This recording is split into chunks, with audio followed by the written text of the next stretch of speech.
300 apex predators fell into a dead, suffocating silence. The atmosphere, once thick with the scent of vintage champagne and heavy musk, soured instantly into the sharp, metallic tang of absinthe. On the frigid marble floor lay Clara Hayes, the woman the pack dismissed as a defective omega, her soul violently fractured by the alpha she was fated to rule beside. Dominic Sterling looked down at her agony and felt a sense of triumph. He believed he had just consolidated his corporate empire. He was catastrophically wrong. The most formidable alpha in the Northwest would not be toppled by silver ammunition or the claws of a rival. He would be brought to his knees by the invisible woman bleeding at his feet, and the forensic accounting ledgers she was about to transform into a weapon of total destruction. He had overlooked the quiet archivist, and in doing so, he had invited a ruthless enemy to claim the power he was too arrogant to protect. The Centennial Solstice Gala of the Silver Pine was never truly a gathering of wolves. It was a high-stakes corporate summit designed to project absolute wealth. The venue was Sterling Manor, a brutalist masterpiece of glass and steel hidden within the dense timber of Seattle. Every window in the estate was engineered to withstand the impact of a fully shifted predator. Outside, black luxury sedans stood in rank and file like a funeral procession. Inside, the grand ballroom was a sensory overload of rare orchids and the underlying heat of 300 monsters masquerading in bespoke tuxedos and designer gowns. Clara Hayes stood in the shadow of a towering ice sculpture, holding a tray of crystal flutes she never intended to distribute. She was not there to serve the elite. She was there to hide from them. At 21, Clara was a ghost within the Silver Pine hierarchy. A childhood brush with silver poisoning had stunted her wolf's development, leaving her unable to shift in a society that valued primal dominance above all else. To the pack, she was a broken liability. But Clara possessed a strength they were too blind to measure. As the lead forensic accountant for Sterling Enterprises, the multi-billion-dollar real estate conglomerate that served as the pack's human-facing front, she held the financial nervous system of the Silver Pine in her hands. She knew the location of every offshore account. She had memorized every buried land deed and every bribe funneled to local politicians. In the boardroom, she was the indispensable architect of their fortune. In the pack, she was utterly invisible. Tonight, the ballroom vibrated with a singular, electric tension. Dominic Sterling was expected to finally announce his Luna. At 28, Dominic was the golden boy of the werewolf elite, possessing sharp, aristocratic features and eyes as cold as a mountain lake. He governed his pack with the same clinical detachment he used to run his company. Zero tolerance for frailty, total obsession with the optics of power. For months, the hierarchy had known he intended to mate with Vivian Croft. As the daughter of Richard Croft, the alpha of the Riverstone pack and a massive shareholder in Sterling Enterprises, Vivian was the perfect strategic choice. She was statuesque, shifted into a flawless white wolf, and carried the lethal confidence of a woman born to sit on a throne. Clara watched from the periphery as Dominic and Vivian navigated the floor, performing for the pack elders and human dignitaries. It was a meticulously crafted illusion of stability, but it contained one fatal, unseen fracture. As the pair glided past, Clara felt a strange, hollow ache radiating through her chest, a sensation she dismissed as the simple weight of being alone. Tonight was the 21st birthday of Clara Hayes. It was the exact biological milestone when a wolf's dormant instincts finally awakened to identify a fated partner. For most, this is a night of celebration. They wait eagerly for the scent of a soul's counterpart. Clara expected nothing. She had no family and a wolf that refused to stir. She only wanted the clock to strike midnight so she could retreat to her small city apartment. At 11:55 p.m., the string quartet stopped playing.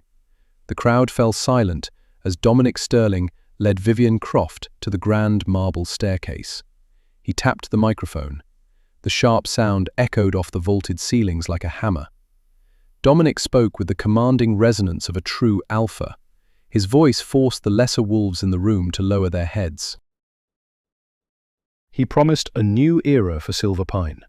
Vivian smiled, her hand resting intimately on his arm. Her diamonds caught the light with a blinding brilliance. Clara Ara checked her watch. 11:58 p.m. In 2 minutes, she could slip through the caterer's exit. She took a deep breath to steady her nerves. 11:59 p.m. Dominic continued his speech about territorial expansion and unyielding strength. Suddenly, the atmosphere shifted. It was not a sound or a sight. It was an invisible seismic tremor that struck the feral core of her soul. Midnight. The scent hit her like a physical blow. It was a violent wave of crushed pine needles, dark storms and aged whiskey. It punched the air from her lungs. Clara Ara gasped and dropped her silver tray. The crystal flutes shattered against the marble floor. The crash cut through Dominic's speech like a blade. 300 guests turned toward the dark corner of the ballroom. Clara Ara did not see them. Her vision narrowed to a single pinpoint. Her heart hammered a rhythm that was no longer her own. Her dormant wolf clawed at her mind after 10 years of silence. It howled a single, undeniable word. Mate.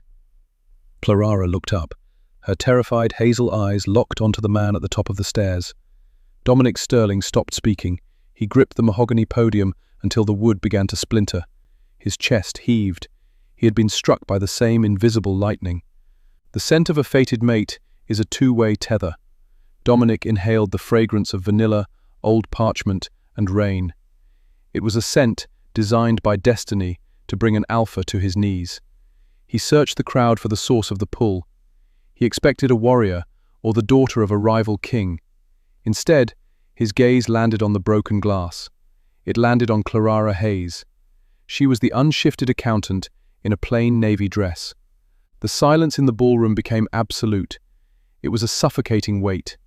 In the hierarchy of the werewolf elite, 2 forces rule: the ancient cosmic decree of the fated mate bond and the cold, unyielding ink of a corporate balance sheet. On this night, the gods and the accountants were about to go to war. Dominic Sterling's gaze shifted.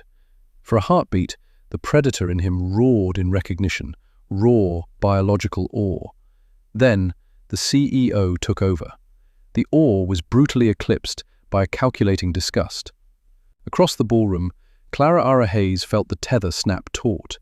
It wasn't a choice, it was physics. A gravitational collapse was dragging her toward the stairs, toward him. Her lungs struggled for air. For the first time in a life defined by childhood illness and the shame of being broken, the nightmare seemed over. The moon goddess hadn't forgotten the quiet archivist. She had been saving her for the alpha. "Quote one," she breathed. The name was a fragile thread in the sudden, suffocating silence of the room. Above them, on the landing, Vivian Croft's smile didn't just fade, it rotted into a sneer. She saw the threat instantly. Vivian leaned into Dominic, her voice a serrated blade against his ear. She reminded him of the stakes. A defective Omega as Luna would turn Silverpine into a laughingstock. Accept her, and the Riverstone merger dies. Dominic's jaw tightened until the bone threatened to crack. The internal war was visible. Every wolf instinct he possessed screamed at him to claim her, to bury his face in her scent and defy the world. He had 5 seconds to decide if he was a king or a businessman. But Dominic Sterling worshipped at the altar of leverage. An alpha leads through fear, not through the protection of a crippled, unshifted mate. He looked at Clara. She was vibrating with a biological need so transparent it was pathetic. In that moment, the businessman executed the wolf. Dominic straightened, and his alpha aura flared, not as a welcome, but as a weapon. It was a suffocating wall of pressure that forced every wolf in the hall to their knees. Clara, already fragile, didn't stand a chance. She buckled, hitting the hard marble on her hands and knees. "Quote 2, he spoke. The voice wasn't that of a lover. It was the iron strike of an executioner's gavel. Clara looked up, her vision fracturing through tears. Dominic snarled, his voice amplified for every rival and dignitary to hear. Quote 6. A wave of cruel laughter washed over her from Vivian's circle. Clara's heart stuttered. In that moment, the invisible tether didn't just break, it began to burn. A searing, white-hot agony radiated from her chest. "Dominic, please!" she gasped, clutching at her heart. When an alpha rejects a mate, it is more than a heartbreak. It is a physiological tearing of the soul. "I am the alpha of Silver Pine," Dominic declared, his eyes turning to flint as he looked down at her. Fate is a currency Dominic Sterling refuses to spend on the weak. Standing in the center of the Silver Pine ballroom, he does not look like a man in love, but a butcher of destiny. "I do not bow to fate when fate offers me weakness," he declares, his voice cutting through the stifling air of the manor. "I choose the destiny of my pack over a flawed biological imperative." He invokes the ancient formal rites of severance, words meant to be whispered in shadows, never shouted in the light of a gala. "I, Alpha Dominic Sterling, reject you, Clara Ara Hayes, as my fated mate." The words are jagged, they are final. "I reject your claim to my soul, your place at my side, and your future in my bloodline. You are severed from me now and forever." The impact is not metaphorical, it is ballistic. The moment the sentence concludes, it feels as though a shotgun has been discharged into Clara Ara's chest. A horrific, guttural scream tears from her throat as the spiritual tether snaps with the force of a high-tension cable. She unspools, collapsing onto the pristine marble floor in a fetal position. Blood begins to trickle from her nose, staining the white stone. Deep within her, the dormant wolf wails in agony, retreating so far into the subconscious that it feels like a second death. The ballroom watches in a state of morbid, paralyzed fascination. Some wolves turn away, unable to stomach the shame. Others, those who worship Dominic's ruthless brand of pragmatism, offer a grim, silent nod of approval. Vivian Croft steps into the void, her arms wrapping possessively around the alpha. Dominic's voice remains perfectly steady, utterly indifferent to the woman writhing in torment 20 feet below his boots. "As I was saying," he continues, "tonight I announce my chosen mate and the future Luna of Silver Pine, Vivian Croft." The applause begins as a hesitant ripple. Then, as the pack falls in line with their alpha's brutal decree, it swells into a thunderous roar. Clara lies beneath the noise, gasping for air that refuses to fill her lungs. Her vision is darkening, narrowing into a cold black tunnel. She is dying. An unshifted wolf rarely survives the violent shock of a public rejection. The heart simply lacks the will to beat against such immense humiliation. She closes her eyes, inviting the darkness to take her, craving only the end of the agony. But the universe has a brutal sense of irony. The applause for Dominic and Vivian does not fade, it is choked off. It is as if the oxygen has been vacuumed from the room in a single breath. The temperature in the grand ballroom plummets, casting a sudden, crystalline frost over the crystal chandeliers. The heavy mahogany doors at the entrance are not merely opened, they are violently thrown, the brass hinges groaning in protest against the stone walls. Footsteps echo against the floor. They are slow, deliberate, and heavy with the weight of an ancient, terrifying power. Through the doorway walks Alpha Silas Blackwood. If Dominic Sterling is a polished corporate predator, Silas Blackwood is a force of primordial nature. He is the alpha of the Obsidian Ridge Pack, a secretive, lethal faction that rules the unforgiving heights of the Cascade Mountains. Silas is a legend, whispered by elders to frightened pups. He does not belong in the modern, business-oriented world of Silver Pine.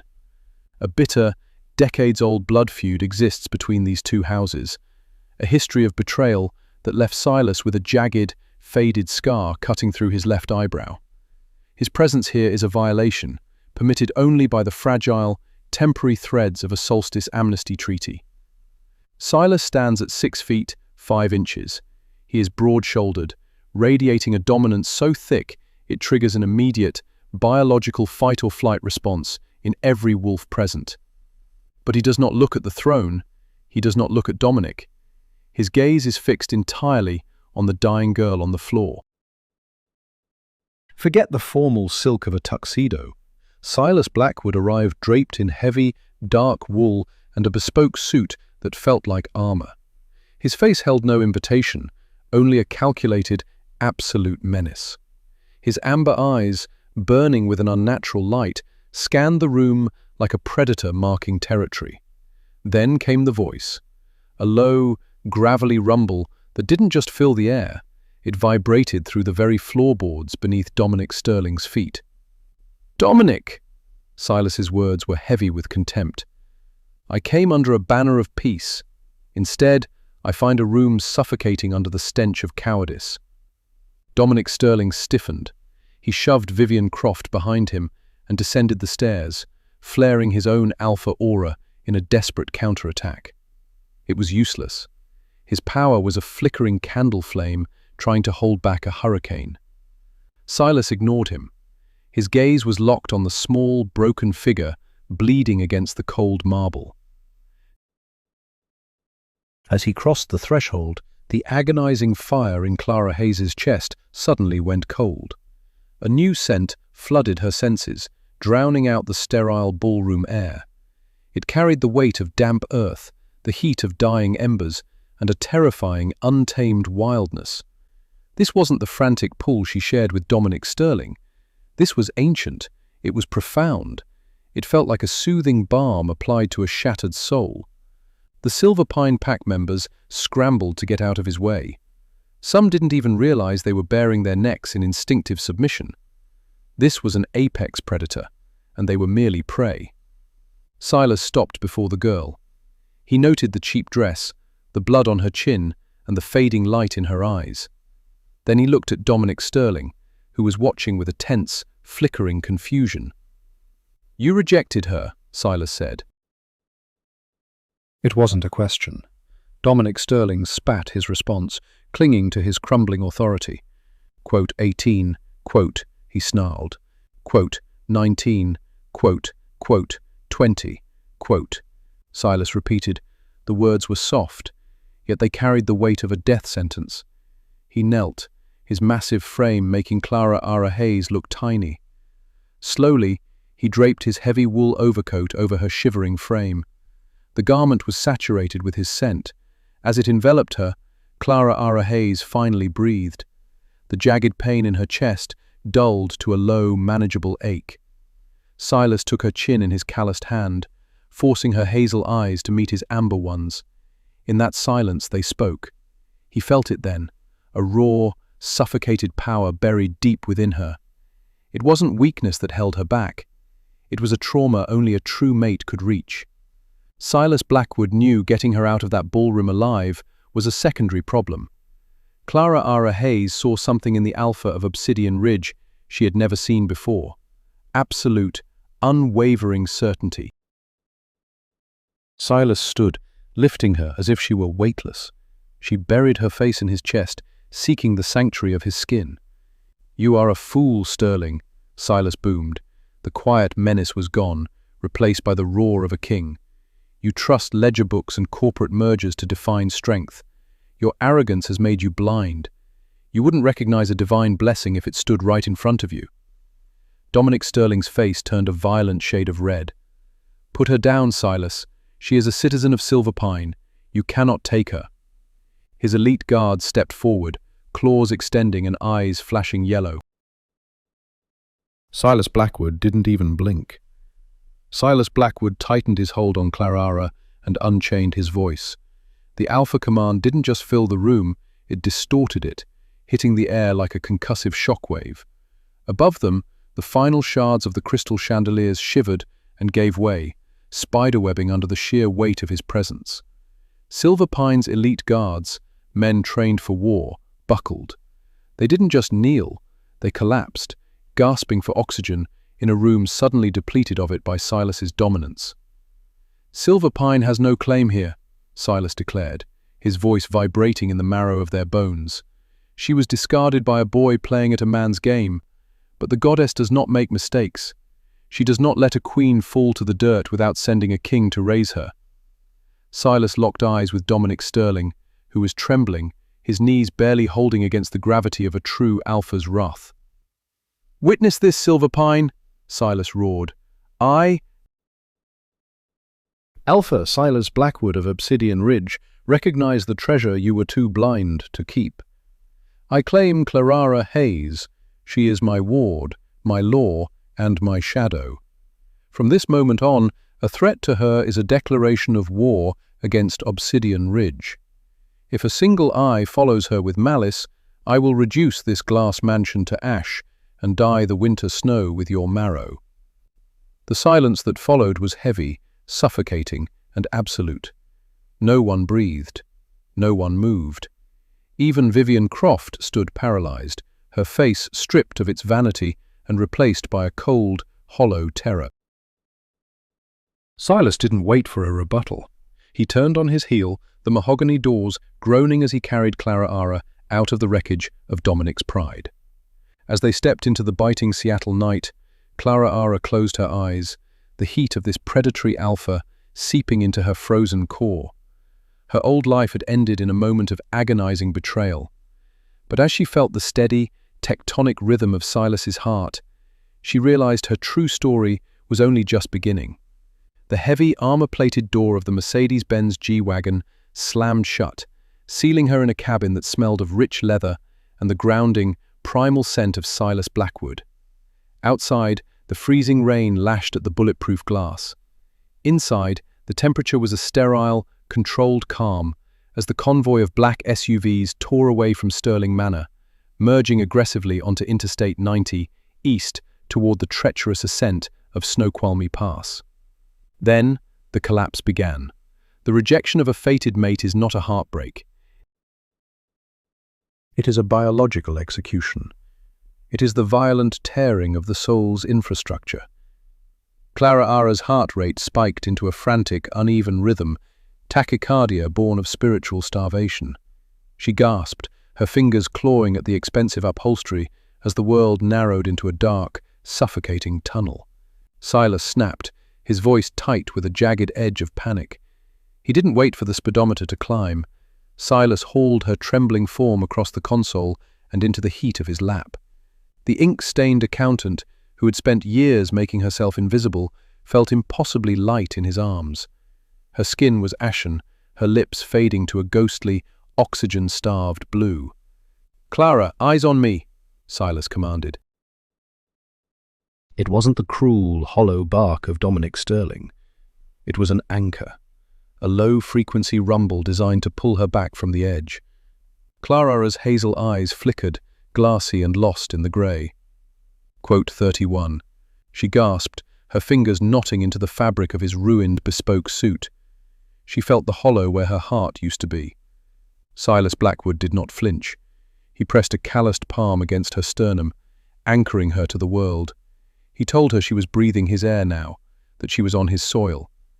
To save a wolf dying from a rejected bond, an alpha must commit an act of profound intimacy, flooding a failing system with raw vitality. It is an ancient, exhausting rite. Silas Blackwood let his defensive shields fall.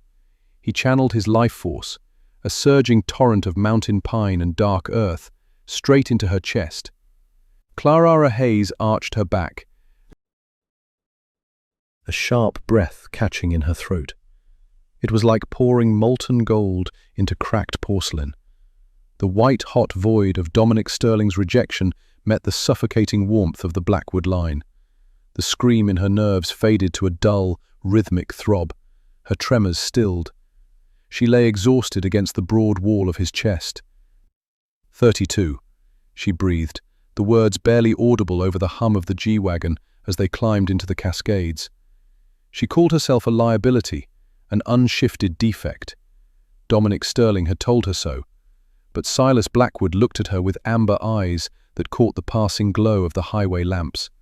His fury wasn't for her, it was for the silver pine. He explained the truth. Silver poisoning in a pup doesn't kill the wolf, it cages it. Clara Hayes wasn't weak, she was a fortress. Her wolf had locked itself away for 21 years to ensure her survival.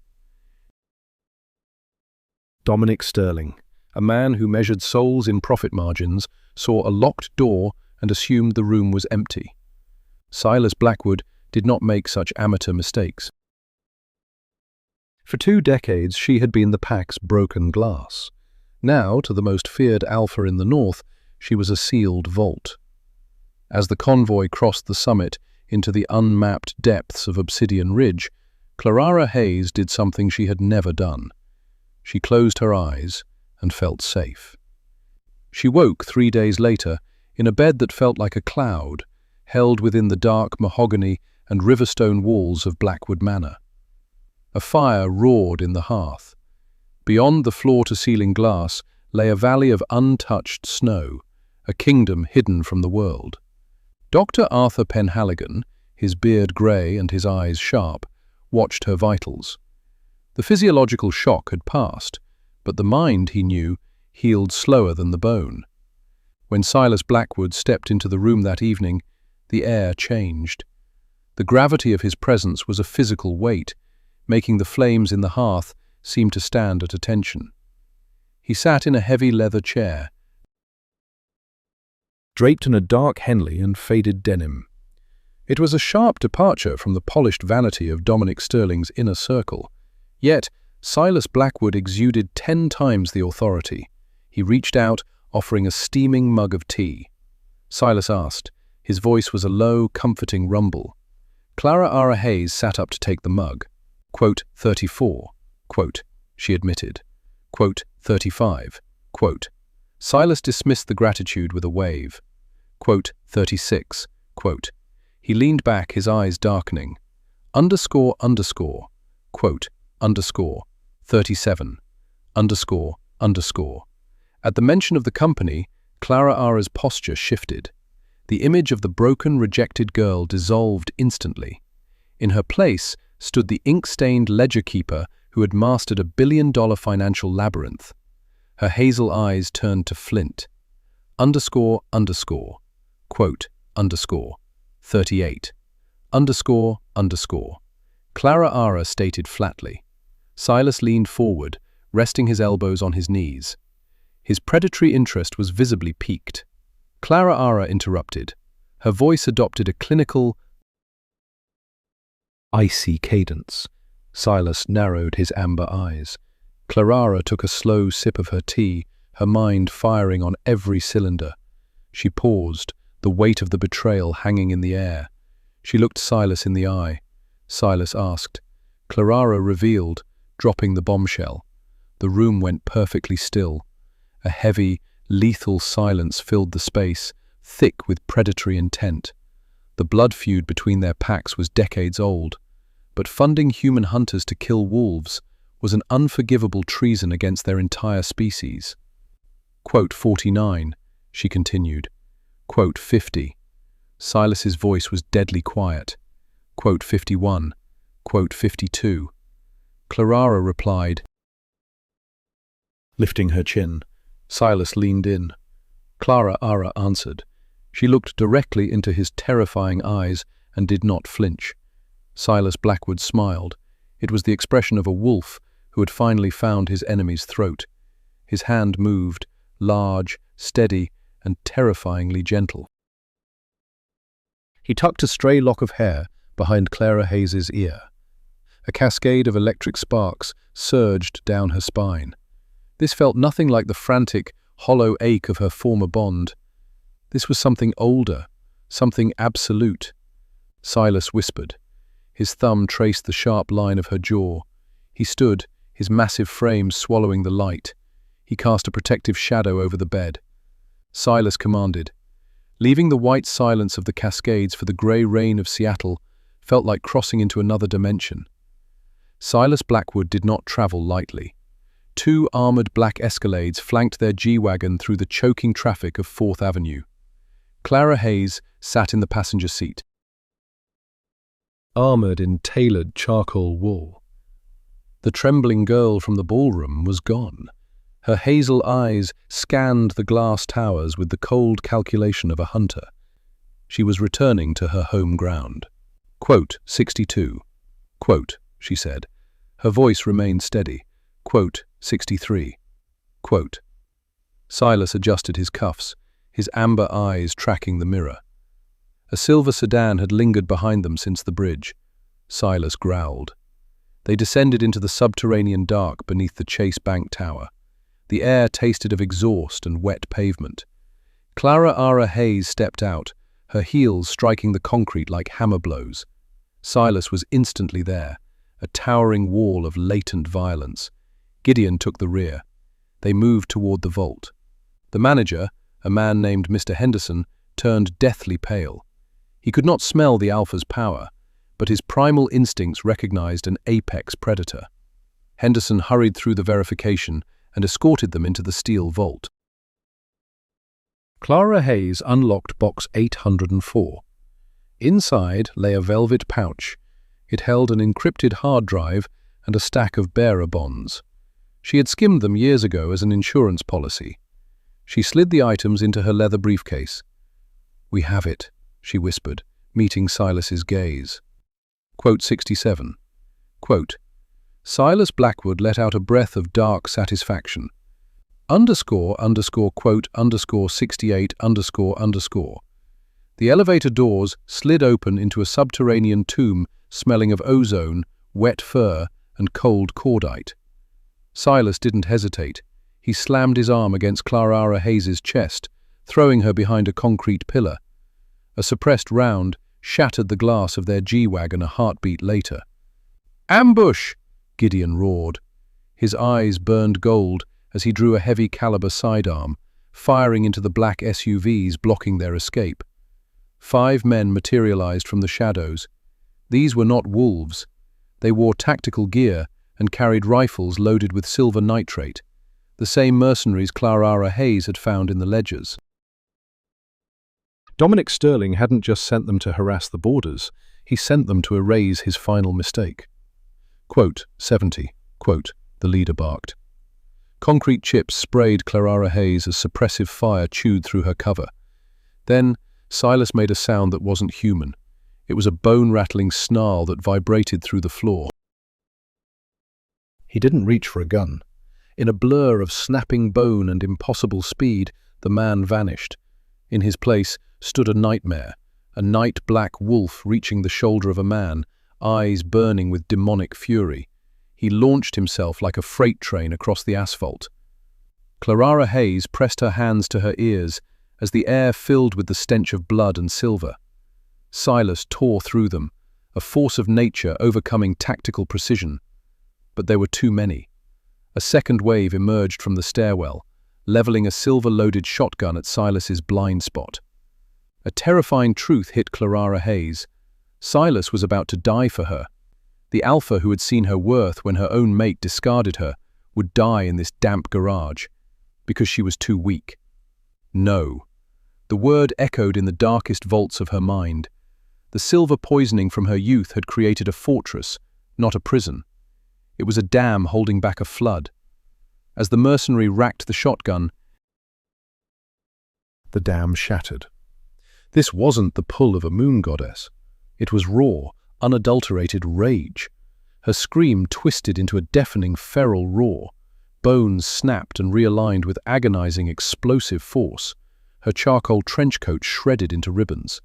She welcomed the blinding pain of years of atrophy burning away. The mercenary pulled the trigger, but a streak of blinding silver-white fur slammed into him first.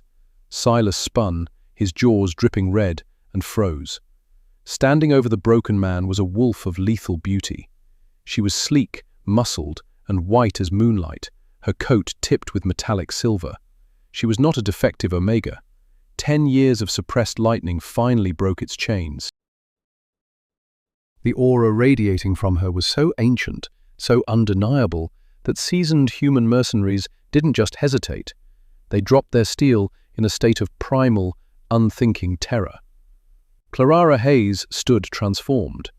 Her wolf shook out her coat, hazel eyes meeting the amber fire of Silas Blackwood. This was no simple biological command. This was a pact of blood, survival, and choice. Silas, the most feared alpha in the Northern Territories, did something unthinkable. He lowered his massive head. He bowed. The Queen of Obsidian Ridge had finally arrived. The grand atrium of Sterling Enterprises in downtown Seattle stood as a monument to corporate vanity. It was a fortress of sweeping glass, polished obsidian, and cold brushed steel. On the night of the Silver Pine Centennial, this space became a hunting ground draped in velvet. It was a hybrid of a Wall Street gala and a prehistoric blood temple. The air was a suffocating cocktail of expensive Tom Ford cologne and rare Mediterranean blooms. Beneath it lay the heavy musk of 300 apex predators. They were lethal, they were hungry, and they were barely contained within bespoke tuxedos and designer evening gowns. Dominic Sterling waited at the far end of the hall. He stood beneath a cascading arch of white roses and silver ribbons. He looked every bit the conquering king in a razor-sharp midnight blue tuxedo. Beside him stood Vivian Croft. She wore a custom Vera Wang gown encrusted with diamonds that shattered the light of the crystal chandeliers. They were the perfect image of a corporate power couple. The guest list was a calculated trap. In the front rows sat the werewolf elders, their eyes glowing with a faint, predatory light. Scattered among them were the oblivious, Mayor Richard Higgins, 2 state senators, senior investment bankers from Goldman Sachs and Morgan Stanley. These human dignitaries saw only polite smiles, never the fangs hidden behind them. Dominic was not just sealing a mating bond tonight, he was finalizing a multi-billion-dollar merger with the Croft family's shipping empire. Elder Harrison Caldwell stepped toward the marble podium.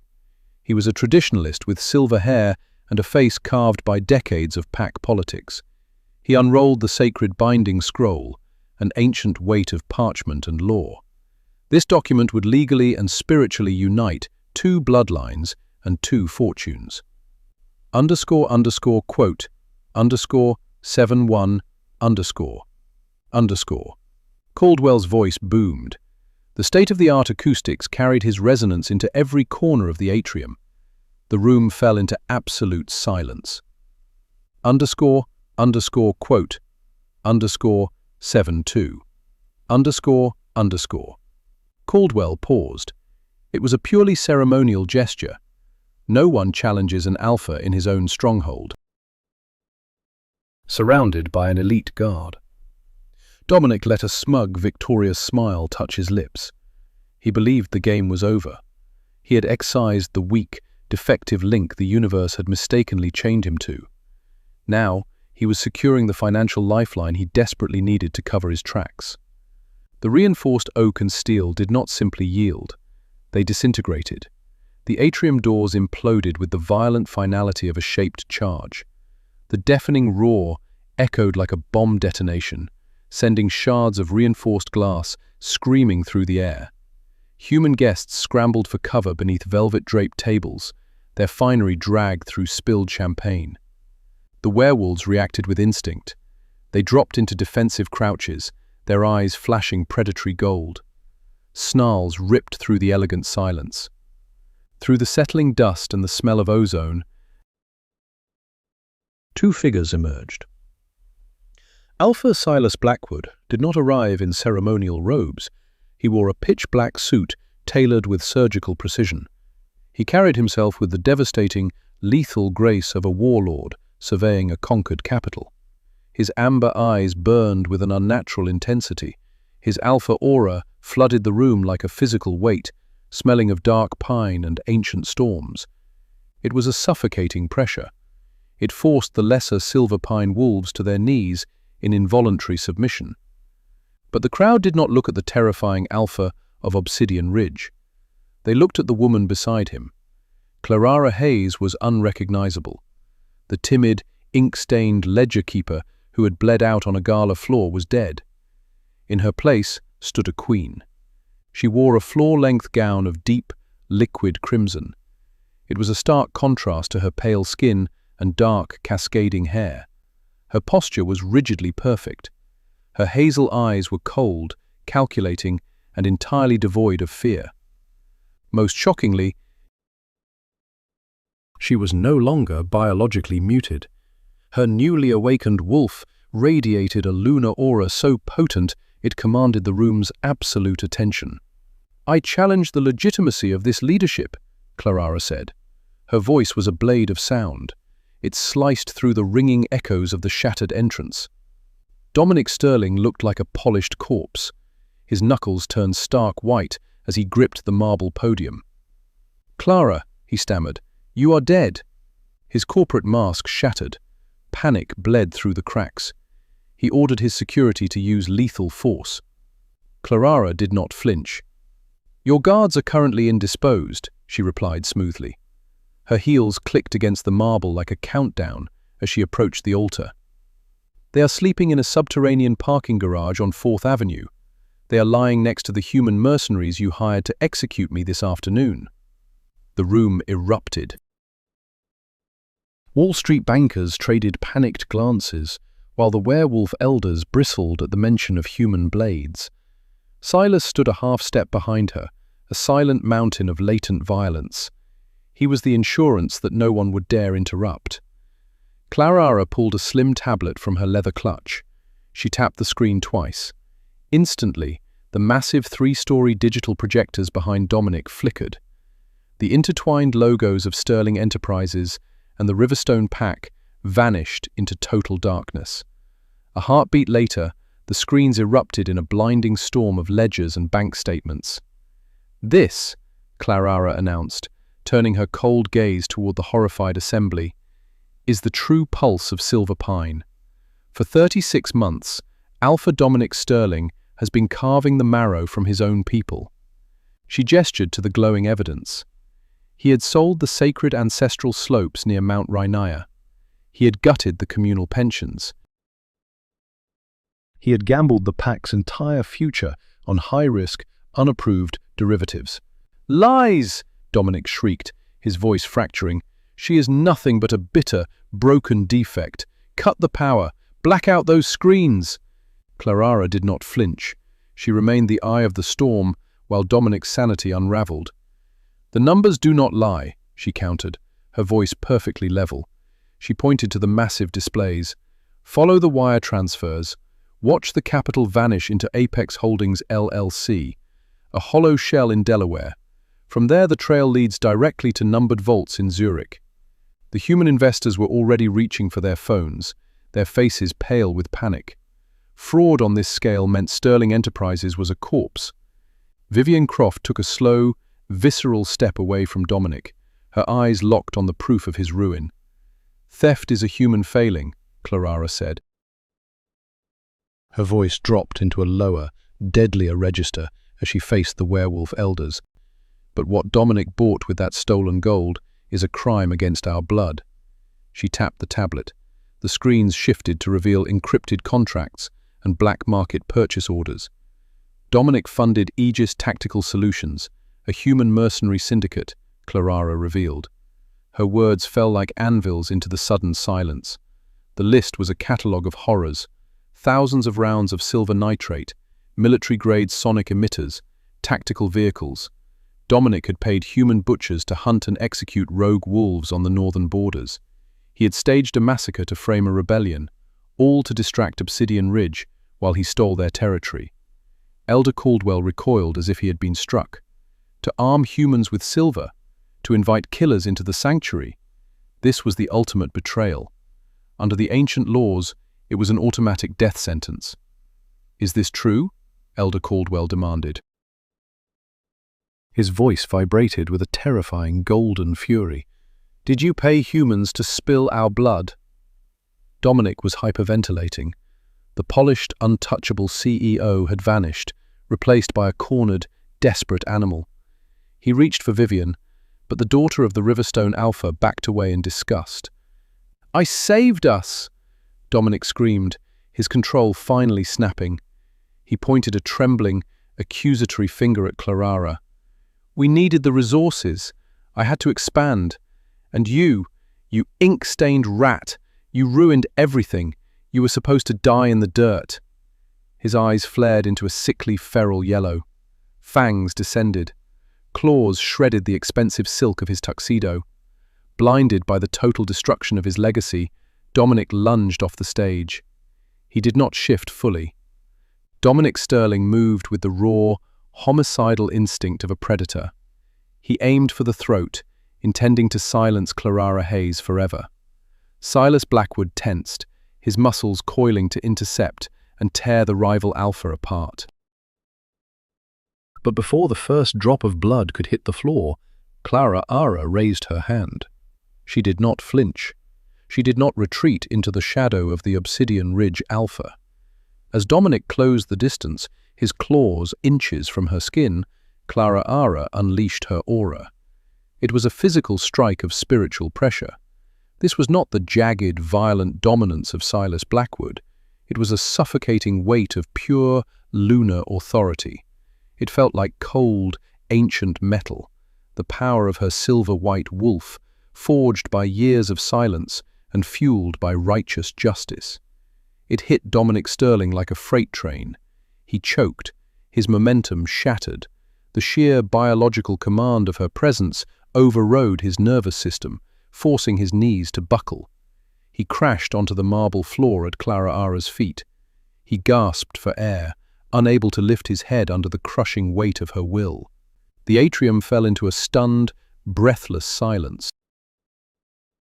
The unshifted Defect, the woman Dominic had publicly humiliated, had brought the alpha of Silver Pine to his knees without throwing a single punch.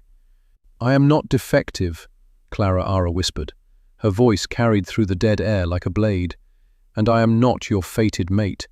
The moon goddess paired us for one reason. I was the only one with the knowledge and the power to tear down the rot you built." Silas stepped forward, his polished shoe coming to rest beside Dominic's trembling hands. He looked up at the terrified elders of Silver Pine. "Dominic Sterling has committed treason," Silas declared. His voice was a lethal rumble that vibrated in the chests of everyone present. By the ancient laws, his life, his assets, and his lands are forfeit. Silver Pine is dissolved.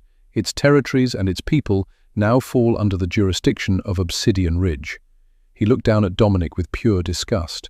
"And as for the human laws you broke," right on cue, the wail of police sirens echoed from the street.